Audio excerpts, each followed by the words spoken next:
1998, a Maryland school district removed one of American literature's most acclaimed works from its curriculum.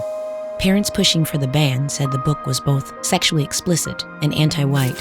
Following an outcry from other parents and teachers, the decision was eventually reversed. But this was neither the first nor the last attack on Maya Angelou's I Know Why the Caged Bird Sings. Few books have been challenged more often than Angelou's memoir, and while book banning decisions typically aren't made at the state or national level, most of the schools and libraries that have banned Angelou's book have given similar reasons.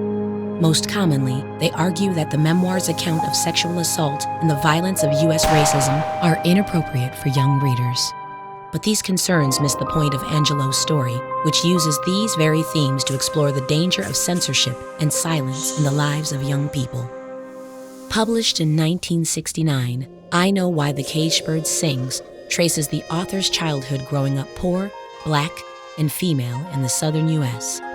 Central to the narrative is Angelou's experience of being sexually assaulted when she was 7.5 years old.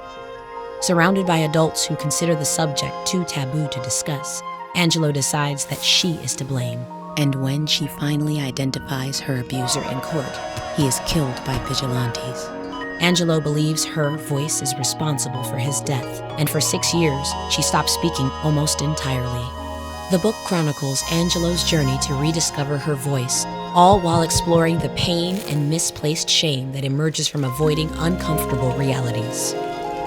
The memoir's narrative voice expertly blends her childhood confusion with her adult understanding, offering the reader insights Angelou was deprived of as a child. She connects her early experiences of being silenced and shamed to the experience of being poor and Black in the segregated United States.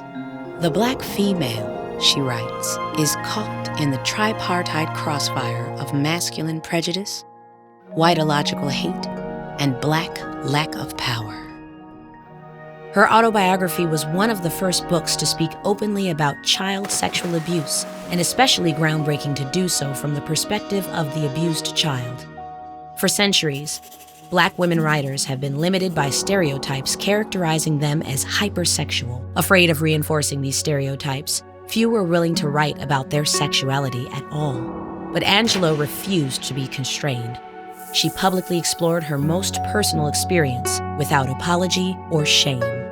This spirit of defiance charges her writing with a sense of hope that combats the memoir's often traumatic subject matter.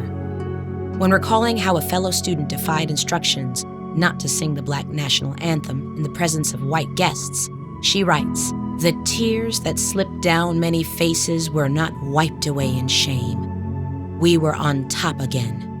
We survived." Angelou's memoir was published amidst the civil rights and Black Power movements, when activists were calling for school curricula that reflected the diversity of experiences in the U.S. But almost as soon as the book appeared in schools, it was challenged.